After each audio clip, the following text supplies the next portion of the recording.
I'm Tara Park, and I recorded on Obvious Pair with Charlie Gabriel, which we got to record live in New Orleans.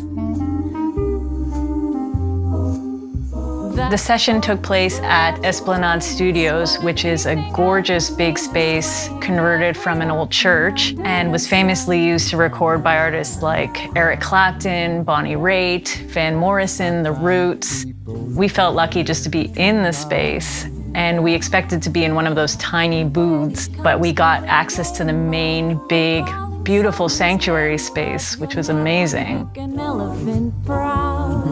I fell in love with New Orleans a few years back, and so when we were deciding on the artists to bring in for guest sessions, it struck me as a really exciting opportunity to engage with a performer that has been around through such an important period in jazz history.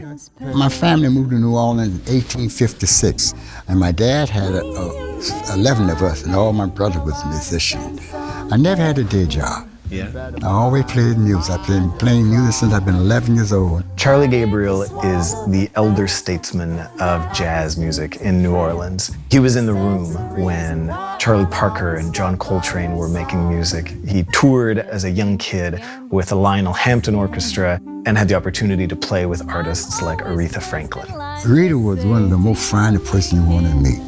Yes, she was a wonderful pianist herself, and she sung opera too. I don't know if you know that. That's why I'd give it all for a seat at the table. I was pretty nervous going in, but Charlie put me right at ease. He was so warm and welcoming and funny. He teased me minute one of meeting. It's an interesting thing to write songs with specific voices in mind, and maybe the stakes are that much higher when it is the voice of your wife.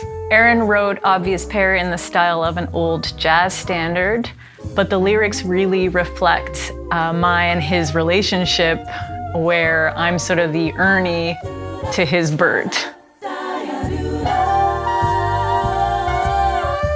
So I wonder if you have any advice, because you've been making music with some people for decades.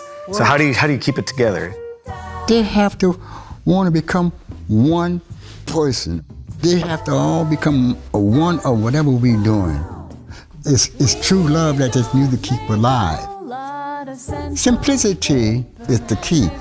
You want to make it as simple as possible, and it becomes complex. People don't realize you're felt, and then the music's heard. If it ain't felt, it ain't heard. Music lives. It lives in you and lives in everyone else that plays it. Everyone that touches it does something to the music, and the music does something to them. And the greatest sound is yet to be heard. We're an obvious pair.